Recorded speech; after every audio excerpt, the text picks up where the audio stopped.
Good afternoon, ladies and gentlemen. I'm meadsy69 and welcome back to some more OP replays. Today we are going to call it Hold My Kebab, seeing as I had a kebab last night. Why not call it kebabs?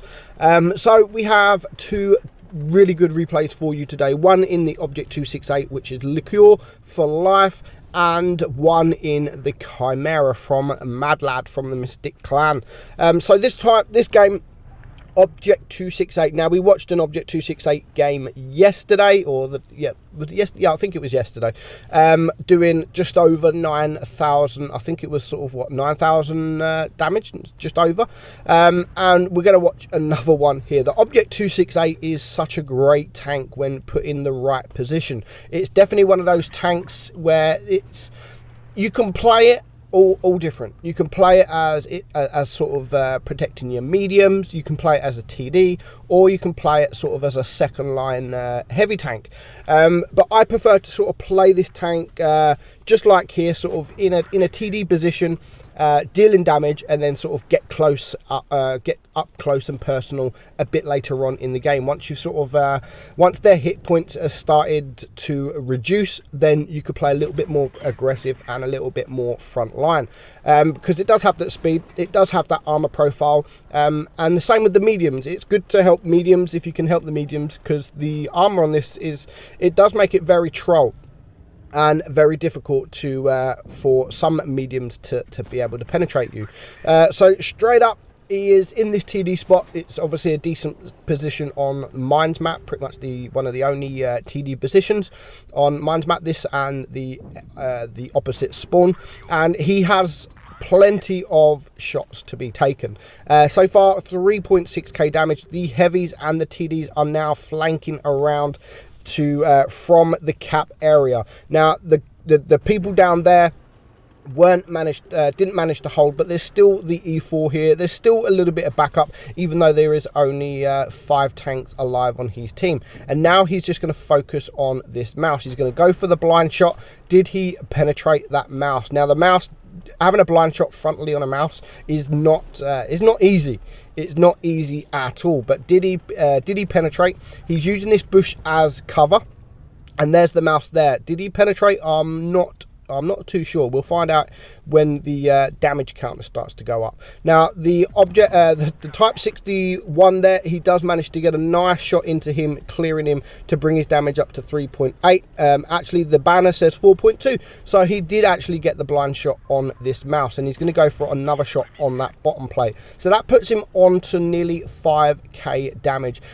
Still, he could do with one of his team shooting this mouse here, because he's not quite a one-shot. Unless he can high roll, which he doesn't, he now leaves him on 246 hit points. He does get spotted in the meantime, so he just has to back up while he reloads, and the mouse is just pushing forward, and the WZ does take him out. But the WZ does he gets taken out. So that was a good timing for the WZ to take out that mouse. So at the moment, it is a 4 versus 5. We know that there is an IS-8 there. We know that there is the waffle around the cap area, and he is now going to clear the IS-8 for his second kill, bringing it now down to a 4 versus 4.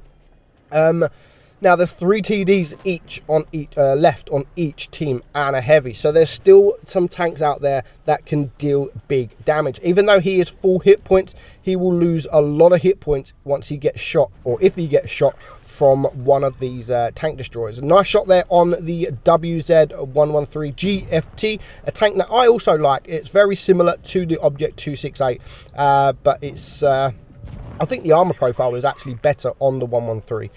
But the Object 268 is sort of more, it's smaller, it's more low to the ground, it's easily, you can easily hide.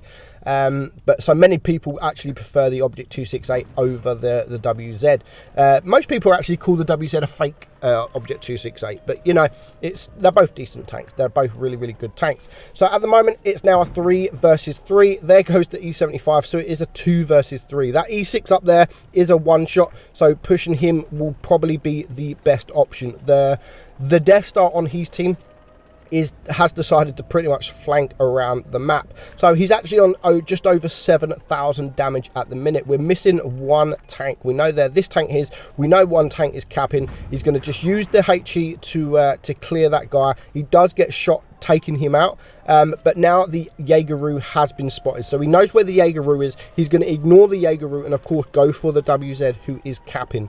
So obviously it is the right decision to make. Now he's around the same hit points almost with this WZ. Now he's going to get a lovely shot into that WZ using that tank there to get actually shots underneath the tank. So that was a nice shot, and he managed to get that shot without taking any damage in return, and there we go with a nice lovely bounce. So he needed that. Again, if he gets a lucky high roll, he will be able to clear him in one shot, but that is not actually going to happen. He does get shot coming around the corner, but you know, he can still take a shot from this WZ, but if he takes a shot, he will be a one shot to that Jaegeru. So he's now on pretty much 8.5k damage. Now he's trying to bait a shot there, and the baiting actually pays off. Now he's gonna just about to get the shot off, but the Death Star from the other side of the map takes him out. So that was actually really good spotting, really good awareness there from that Death Star. Instead of just focusing on the Jaegeru, who he actually can't get shots off, he goes for the tank to help his teammate and to and a shot that he can actually take. Now our guy Liqueur for life, or Liqueur is life, sorry, does take out the Jaegeru for his 5th kill. He bounced 1200 damage there, ends up on 9600 damage, and the way he played that is exactly how I love to play the Object 268. Just camping, doing damage, and then sort of play a bit more aggressive later on. Now, next up, we have Mad Lad, and he is in the Chimera. Now, this game, the start of this game, I was just sitting there thinking, what the F is these guys doing? They literally just come one by one. Well, his team just go one by one up this hill and just get absolutely deleted. Now, the Chimera is a fantastic tank when played correctly. It does have that higher alpha, but the long reload. It's got armor. I mean, the turret armor. The turret has got weak points and is easily pennable if you're sort of stood still. But if you're sort of going backwards and forwards, then it will make a little bit more difficult. Now, God knows what this Pantera is doing. Like, he's getting shot. So stop going into that position. You are getting shot. But yet he gets shot and then goes back into the same position. And here we go again. God knows what this guy is doing. What is this KV doing? Like, KV3. There are people there, KV3. Don't go. So he's going to get himself into a nice hold down position there to get the shot off on that VK. And here comes another one of his tanks, like the SU. Like, guys, couldn't you see that the Pantera got absolutely ripped getting into this position? Oh, what a lovely shot on that T-34-1, just when he needed it, just because there was quite a few tanks around here. He gets absolutely wrecked and sent back to the garage. There goes the SU-152. Like, again, God knows what he's thinking. God knows what the Pantera is thinking. God knows what this AMX 1390 is thinking. Absolutely, like, deleted. Like, see you later. But because they went on the YOLO run, the whole team pretty much paid attention to them guys, which allowed Mad Lad to get that shot on the T-49 for his 2nd kill. And here comes another KV3. Is he going to do the same as pretty much everyone's done? These are unfortunate shots here on the E75 TS, which is a very difficult tank to come up against. The armor profile is very, very troll, as you can see. As soon as he starts turning the turret, then yeah, it does become a lot weaker. So 2.7k damage at the moment. It is a 4 versus 4, and focusing on this E75 TS is probably the best option at the minute, because he's not focusing him, he's focusing his teammate, and it's a good tank to get rid of.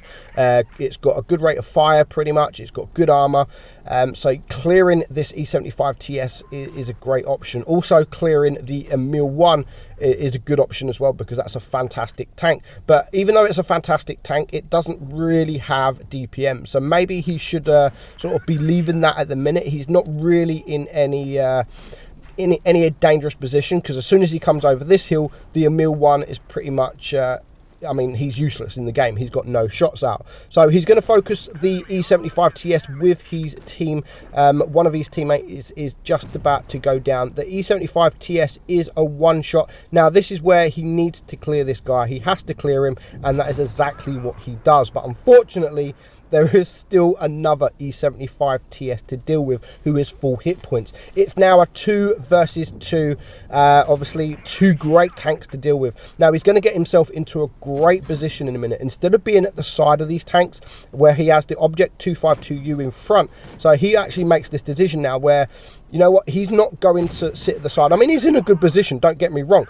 But with them two tanks focusing this Object 252U, once they kill him, he'll be literally right next to him. So what he's decided to do is just go out the way a bit, go behind them, and that way, once they do kill the Object 252U, he's a little bit far away from him, and he can easily sort of get away from him without getting shot. So that was actually a really good decision. These little decisions here, people don't really take notice of, but without a doubt, that could be a game-changing decision in just relocating, repositioning just a little bit to the right to get him behind instead of at the side of these tanks. So now this E75 has to deal with an Object 252U in front and a Chimera from behind. So he does manage to take out the Object 252U. So it is now a 1 versus 1, and this is where the troll armor starts happening. The troll shots.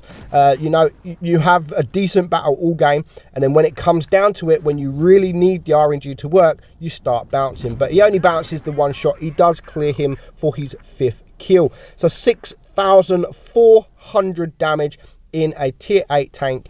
Absolutely crazy, but that could have actually gone into World of Dummies for his team. So I hope you enjoyed it, guys. I'm meadsyreplays, and I'll catch you all in the next one. Bye bye.